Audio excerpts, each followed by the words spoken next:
ॐ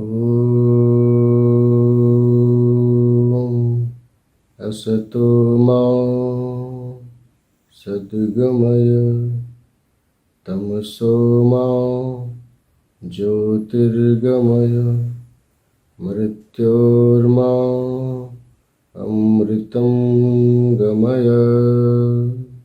आज हम एक ऐसे दिव्य ज्ञान की चर्चा करेंगे जो भारत की अस्मिता का प्रतीक है। एक ऐसा ज्ञान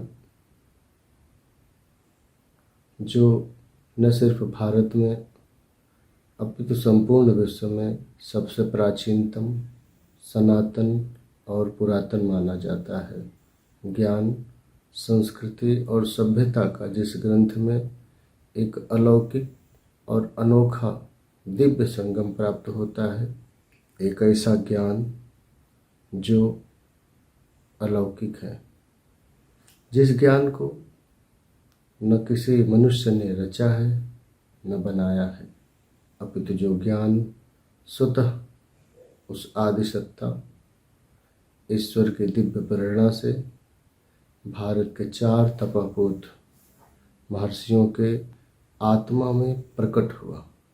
हम जिस ज्ञान की चर्चा आप सभी से करने चल रहे हैं वह दुनिया का सबसे प्राचीनतम ग्रंथ व ज्ञान का अथाह सागर, अथाह समुद्र है। जिस ज्ञान का, जिस ग्रंथ का नाम है वेद। यह वेद भारत के प्राचीनतम 4 तपापूत महर्षियों के आत्मा में सृष्टि के आदि में प्रारंभ हुआ। उन 4 महान ऋषियों का नाम है अग्नि, वायु, आदित्य और अंगिरा। क्रमशः इन्हीं 4 महर्षियों की आत्मा में ऋग्वेद, यजुर्वेद, सामवेद और अथर्ववेद प्रकट हुआ। किस वेद में क्या है और वेदों के रचयिता कौन है तथा वैदिक रचना का काल क्या है, इस विषय में हम आगे चर्चा करेंगे। अभी हम यह जानने का प्रयत्न करते हैं कि वेद का अर्थ क्या है, वेद का शाब्दिक अर्थ क्या है। उस विषय पर आज हम चर्चा करते हैं। वस्तुतः वेद संस्कृत में है, जो देव भाषा मानी जाती है, जो आर्ष भाषा या आर्य भाषा मानी जाती है। संस्कृत के वेद धातु में घय प्रत्यय लगाने से वेद शब्द निष्पन्न होता है। पाणिनि व्याकरण के अनुसार संस्कृत के वेद धातु में घय प्रत्यय लगाने से वेद शब्द निष्पन्न होता है, जिसका साधारण अर्थ में होता है ज्ञान की राशि अथवा ज्ञान प्राप्ति का ग्रंथ। ये साधारण अर्थों में इसको हम ले सकते हैं। और वेद धातु महर्षि पाणिनि द्वारा रचित जो धातु पाठ है, उसमें 5 स्थानों पर, 5 जगहों पर ये वेद धातु आई है। पहला है वेद सत्तायाम। वेद सत्तायाम यह दिवादी गण की धातु है, जो सत्ता का बोध कराती है, अस्तित्व का बोध कराती है। अर्थात वेद की अपनी एक सत्ता है और वेद अस्तित्ववान है। जो भी अस्तित्ववान पदार्थ है उसके लिए वेद शब्द का प्रयोग आया। और वेद में भी अस्तित्व की चर्चा है, सत्ता की चर्चा है, इसलिए भी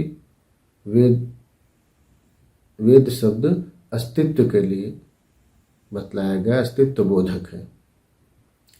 दूसरी जो दूसरी धातु है जहाँ वेद शब्द प्रयुक्त हुआ है, वह है वेद ज्ञाने, जो धातु पाठ के अदादि गण में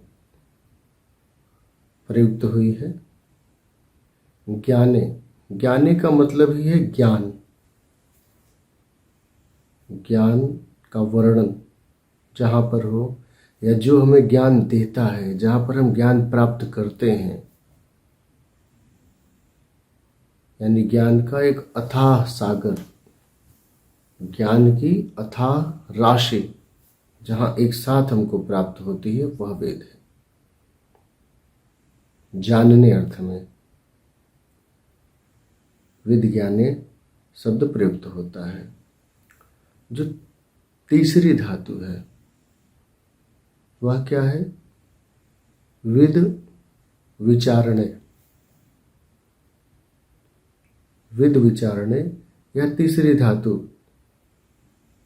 वेद शब्द के लिए प्रयुक्त हुई है धातु पाठ में, जो रुधादिगण की धातु है। विद विचारणे रुधादिगण की धातु है और यह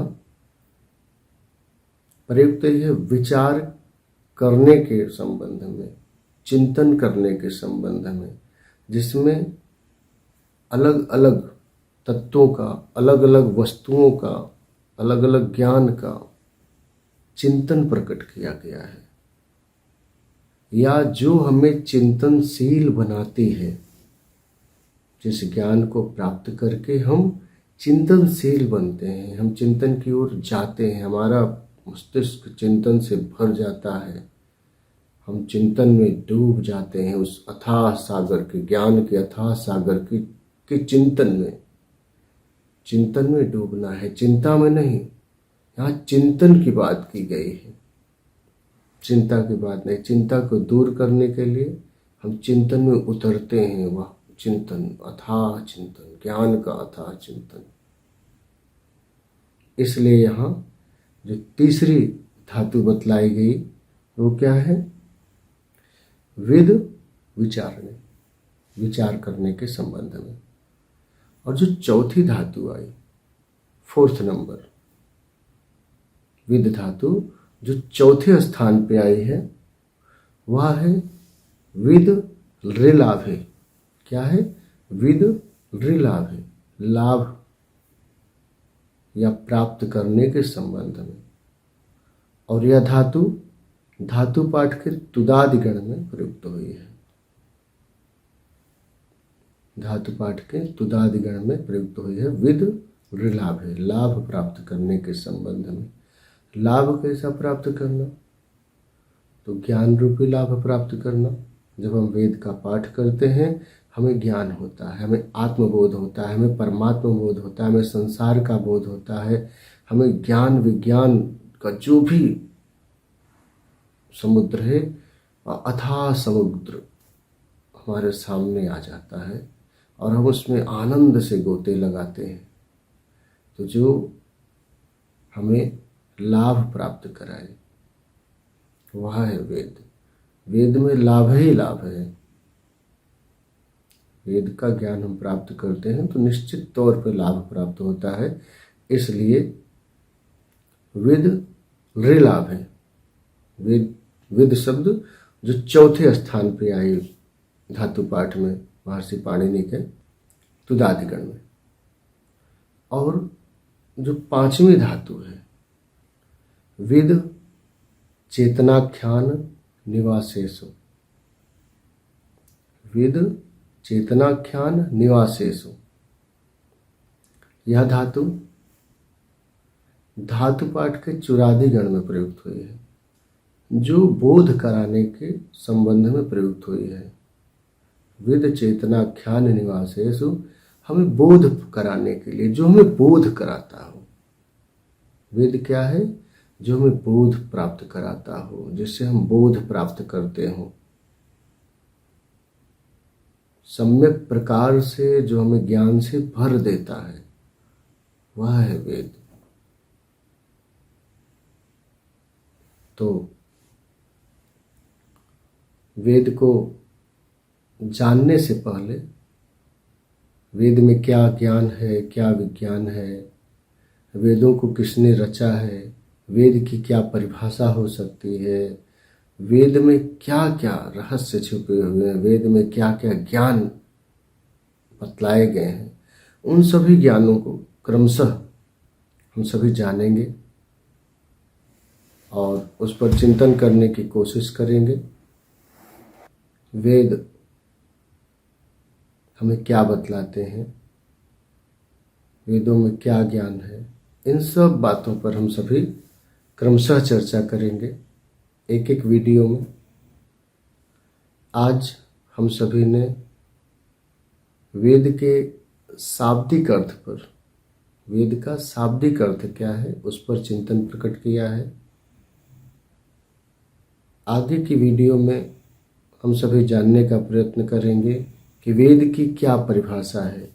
अलग अलग आचार्यों के द्वारा, अलग अलग विद्वानों के द्वारा वेद शब्द की क्या परिभाषा दी गई है, वह जानने का प्रयत्न हम सभी करेंगे।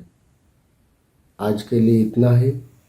आगे की वीडियो में निश्चित तौर पर हम सभी वेद की परिभाषा पर या वेद में जो भी ज्ञान विज्ञान छुपे हुए हैं, क्रमशः वेद में जो भी ज्ञान विज्ञान या रहस्य निहित हैं, उन पर क्रमशः छोटी छोटी वीडियो के द्वारा आप सभी के साथ चर्चा पर चर्चा करेंगे।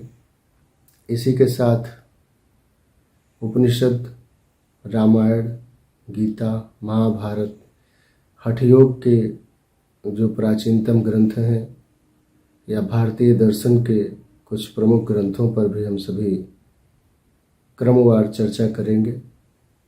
निश्चित तौर पर मुझे आशा ही नहीं विश्वास है आप सभी को यह वीडियो पसंद आएगा और आप सभी निश्चित तौर पर अध्यात्म की ज्ञान गंगा में गोते लगाना चाहेंगे।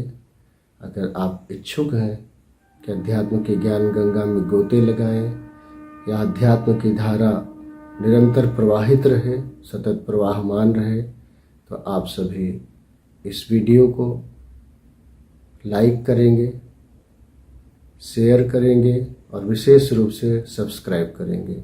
यदि आप इसको सब्सक्राइब कर लेते हैं तो हमारी जो भी वीडियो आगे की अपलोड होगी वह स्वतः आपको उसका नोटिफिकेशन मिलता रहेगा।